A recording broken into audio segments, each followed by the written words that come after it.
Let me tell you something about betrayal. In my 58 years walking this earth, I've learned it hits hardest when it comes from the person you'd take a bullet for. The person you raised, loved, and sacrificed everything to give a better life than you had. When that betrayal comes, it doesn't just break your heart. It shatters everything you thought you knew about family, loyalty, and the values you tried to pass down. My name's Caleb Hudson, and I'm about to share a story that'll make you think twice about taking family for granted. See, I spent 30 years building a reputation as one of Austin's most trusted contractors. Started with nothing but a toolbox and a dream, built half the custom homes in South Austin with these weathered hands. But all that hard work, all that success, meant nothing the day my own daughter looked me in the eye and said words I'll never forget. "Daddy, you have 2 hours to pack and get out." There I was, standing in my workshop behind the house I'd built brick by brick, sandpaper in my hand, working on what I thought would be a simple oak chair for my granddaughter. The smell of sawdust and wood stain filled the air, same as it had for decades. That workshop was my sanctuary, where I'd taught Jessica how to use her first hammer when she was 10, where we'd spent countless Saturday mornings building birdhouses and learning about patience, precision, and taking pride in honest work. But the woman standing in my doorway wasn't that little girl anymore. This was Jessica Hudson, CEO of some tech company, wearing a $2,000 business suit like armor against any guilt she might feel. Behind her stood Brad Richardson, my son-in-law of 8 months, his designer watch catching the light like some kind of victory signal. "Jessica, honey," I set down my sandpaper, trying to keep my voice steady. "This is our family home.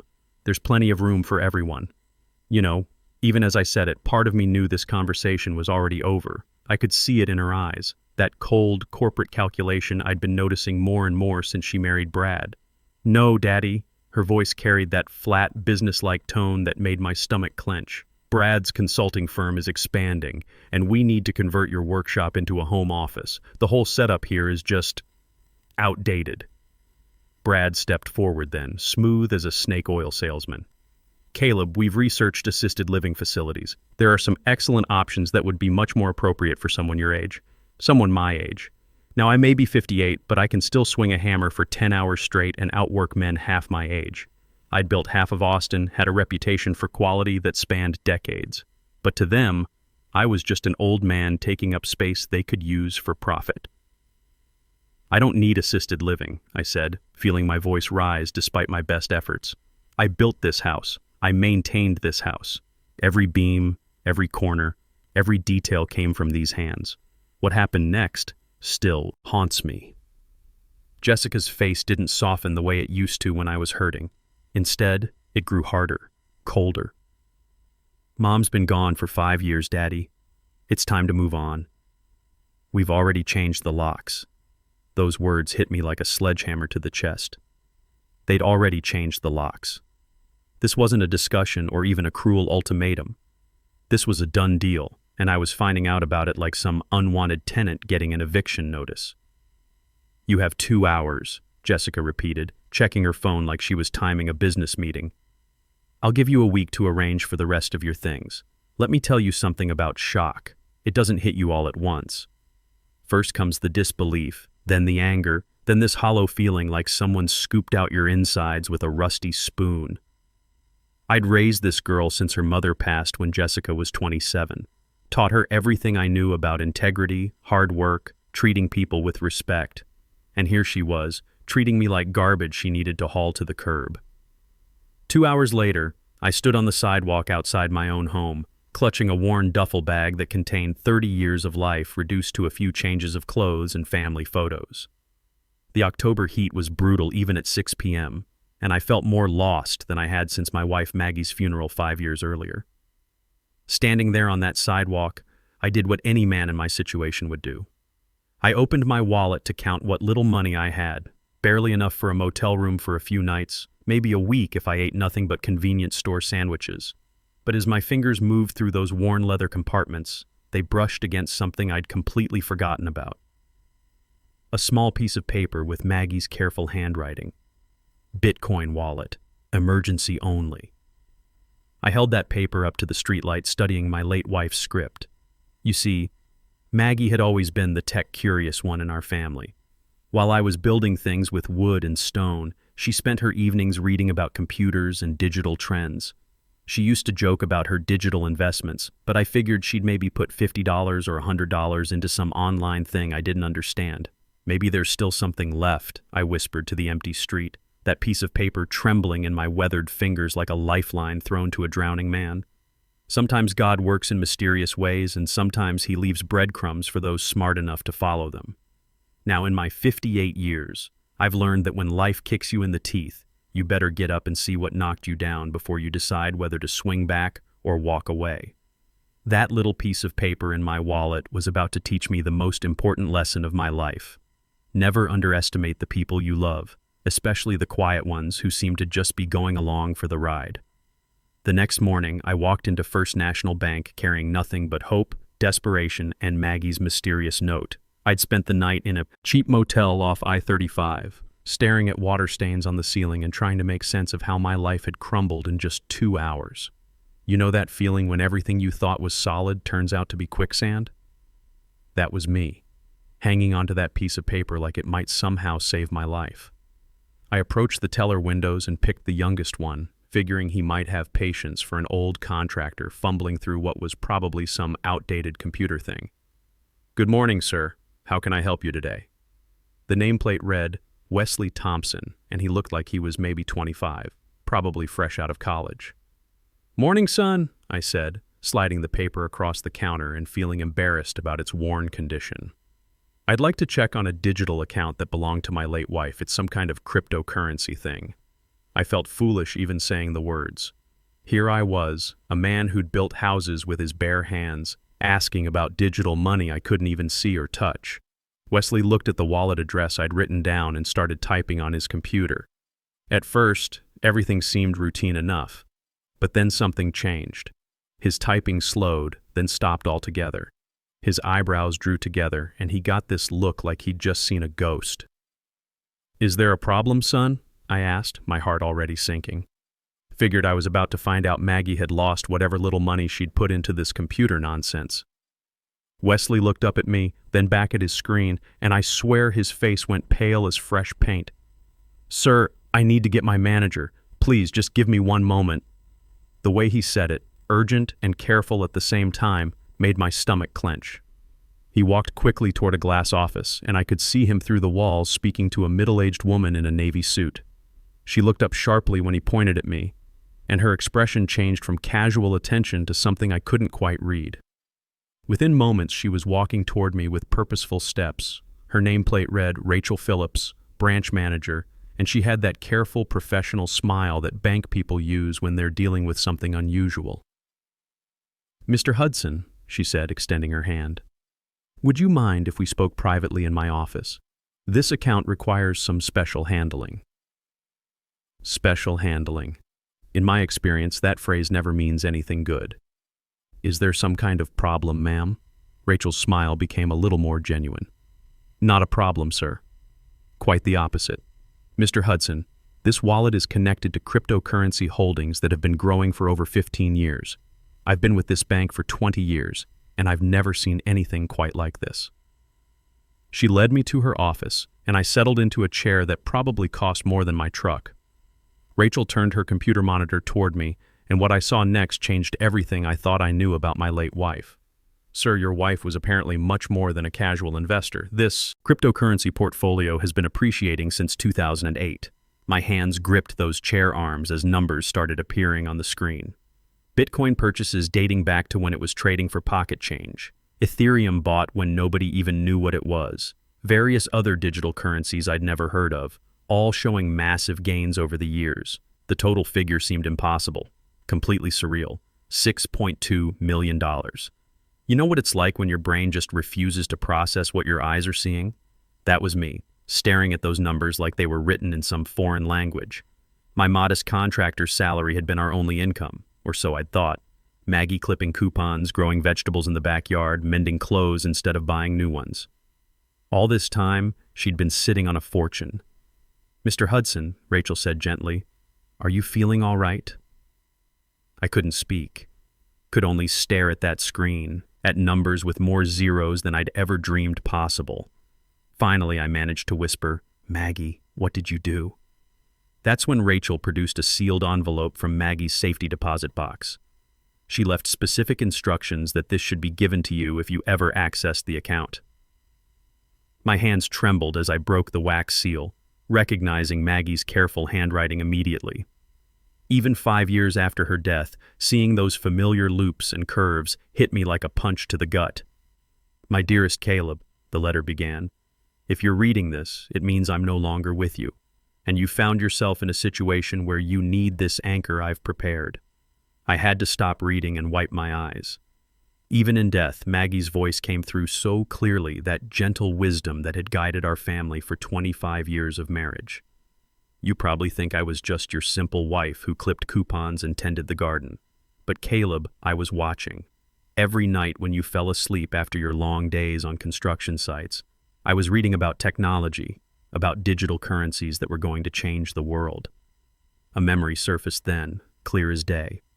Maggie at our kitchen table with her laptop, always asking me about those computer companies. I'd smile and tell her I was better with hammers than hard drives, never realizing she was building our future while I built houses for other people. Starting in 2008, the letter revealed, I began investing small amounts. Money I saved from our household budget, from selling my quilts at the farmer's market, $20 here, $100 there. I bought Bitcoin when people said it was worthless, Ethereum when it was just an experiment. But then the letter took a turn that made my blood run cold. Caleb, I saw how money changes people. I watched it happen to families in our neighborhood, and I saw the early signs in our own daughter. Those words from Maggie's letter hit me harder than any physical blow ever could. See, when someone you love and trust tells you something uncomfortable about your child, your first instinct is to deny it. But deep down, if you're honest with yourself, you usually know they're right. The letter continued. The way Jessica's eyes would light up when she talked about wealth, the way she began measuring success only in dollars. I saw it in her eyes, that hunger. The way she looked at our house, calculating its value, the way she talked about maximizing assets. I had to stop reading again because the memories came flooding back. Jessica's growing obsession with status, with having the biggest house, the most expensive car. How she'd started talking about Dad's prime real estate and asking pointed questions about my retirement plans. Maggie had tried to warn me about these conversations, but I dismissed it as young ambition. I knew that someday when I was gone, she would see you as an obstacle to her inheritance. So I created this anchor, my love, not to spoil you, but to ensure you have options when you feel cornered. I designed it to activate only in desperation because I know your pride. You would never have accepted charity, even from your own wife. The final paragraph made my chest tighten like a vice. Don't let her destroy what we built together, Caleb. This money isn't just numbers. It's 25 years of love, sacrifice, and dreams. Use this gift wisely, protect our legacy, and don't let greed win. It was signed simply, "Forever yours, Maggie." I folded that letter carefully, pressing it against my chest like I could somehow hold on to her presence one more time. "I won't let you down, Maggie," I whispered to the empty bank vault. But sitting there, something else settled in my chest besides grief. Call it determination, call it righteous anger, or maybe just call it an old man finally understanding what he had to do. Maggie had given me the tools, but she'd also given me a warning about our daughter. If Jessica had betrayed me so easily, what else was she capable of? Now, I've learned over the years that when family hurts you, before you decide how to respond, you better find out exactly what you're dealing with. So 3 days later, I found myself sitting across from Preston Davis in his modest office overlooking downtown Austin. Preston came highly recommended as a former police detective who specialized in corporate fraud, and he had the kind of weathered face that told me he'd seen plenty of family betrayals in his time. "Mr. Hudson," Preston said, leaning back in his chair, "I need to warn you up front. Sometimes families don't like what we find when we start digging." I thought about Maggie's letter, about the warning she'd given me years in advance. My wife saw something in our daughter that I was too blind to notice. I need to know the truth, whatever it is. Preston nodded and opened his laptop. "Innovate Systems, Tech Consulting and App Development. Let's see what we can find." What he found over the next week made my stomach turn. You know, there's disappointed, and then there's finding out your child is a criminal. Jessica had been running her company like some kind of sophisticated con game. She'd promise clients advanced software solutions her company couldn't deliver, collect substantial upfront payments, then delay and make excuses when delivery dates approached. The pattern is consistent, Preston explained, spreading documents across his desk like evidence at a crime scene. Jessica oversells capabilities, collects 50 to 70% payment upfront, then delivers substandard work or nothing at all. When clients complain, she blames technical difficulties. The evidence was damning. Email chains where Jessica instructed employees to falsify progress reports, invoices for software licenses never purchased, timesheets showing work that never got done. But the worst part was reading emails between Jessica and Brad, where they bragged about gullible clients who pay up front for promises. "Here's the healthcare network," Preston said, pointing to a thick folder. They paid her $180,000 for a patient management system she never delivered. The credit union paid $120,000 for security software that was actually a basic program she bought for $20,500 and rebranded. Each revelation felt like another knife twist. This wasn't just business failure or even aggressive sales tactics. This was deliberate theft from people who trusted her. Healthcare workers still waiting for software to help patients. A credit union with unresolved security vulnerabilities. Small businesses that had paid good money for solutions that never came. Jessica's been using the company's reputation to secure personal loans, Preston continued, claiming the business as collateral. She owes nearly $400,000 to various creditors, and Innovate Systems doesn't have assets to cover it. That's when Preston dropped the bombshell that changed everything. "Caleb, your daughter isn't just failing at business. She's committing federal crimes.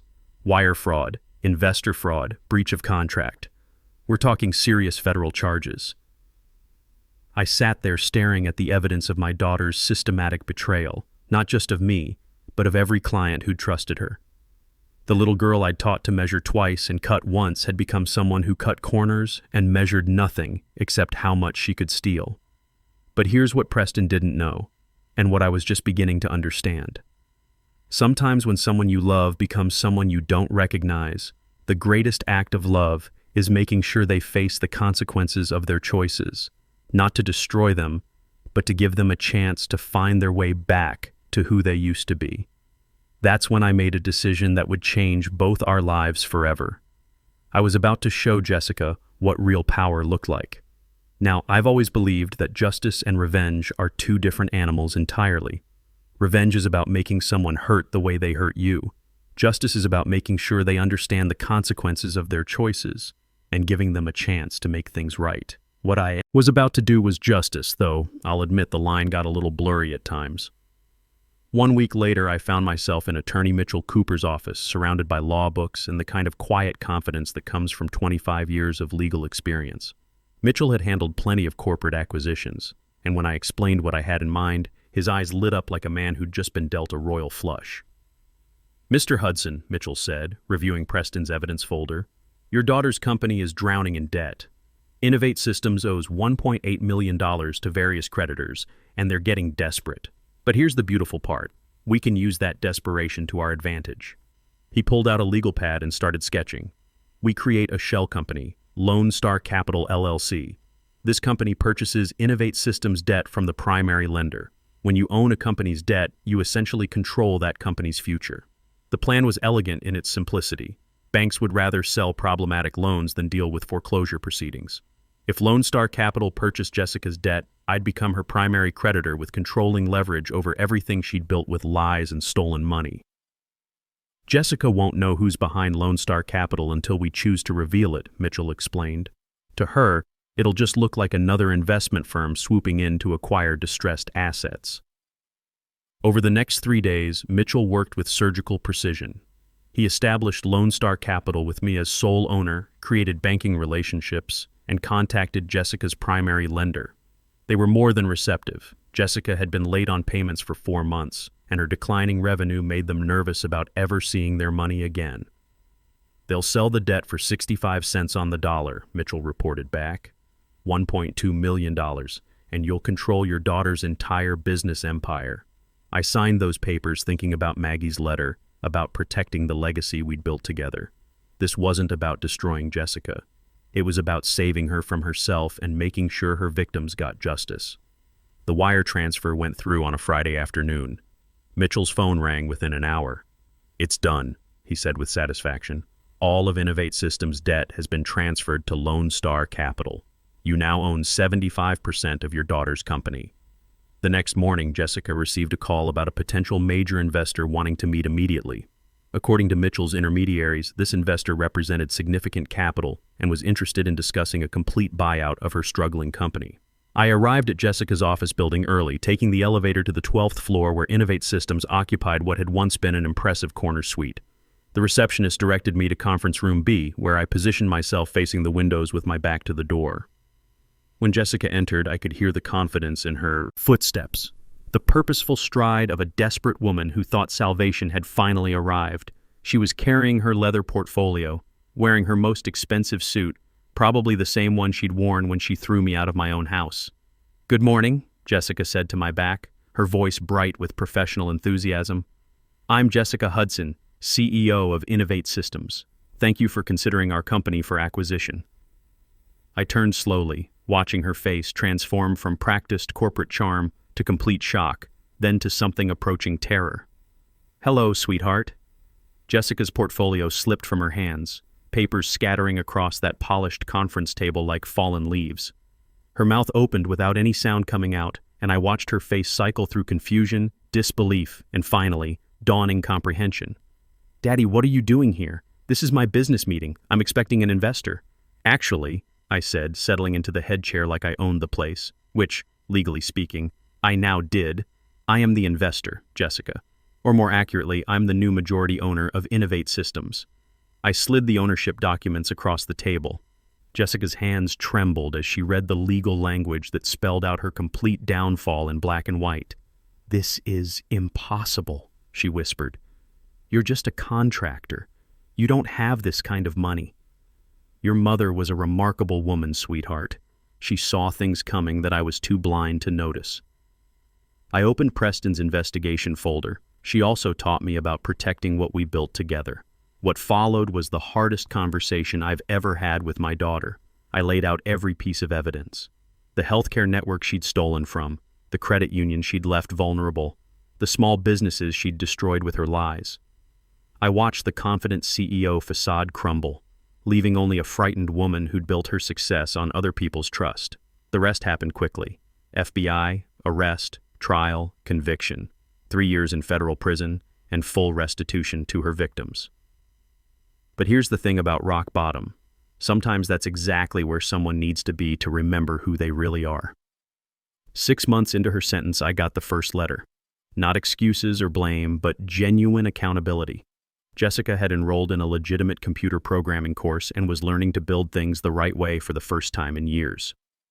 Today, 2 years after her release, we run the Hudson Skills Center together. It's funded by what's left of Maggie's cryptocurrency fortune, and it teaches real skills to people who need second chances.